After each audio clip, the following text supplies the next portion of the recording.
Pare, tigilan mo nga si Alona. Hindi mo ba nakikita? Ayaw na niya sa'yo. Ano ka, Hilo? Palaasa. Tamad.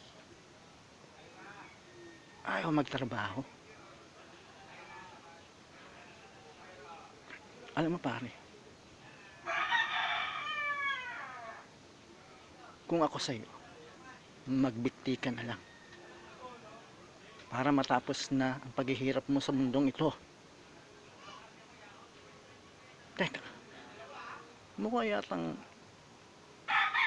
sobrang saklap nun. Eh kung kalad ka rin na lang kaya kita sa gitna ng daan.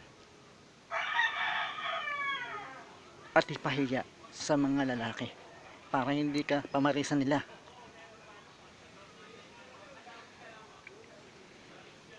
Binabalaan kita.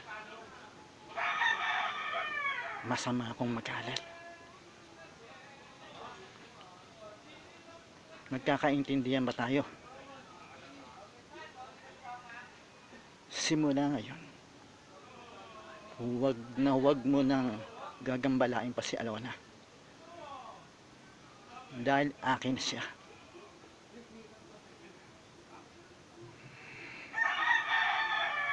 Tara Alona.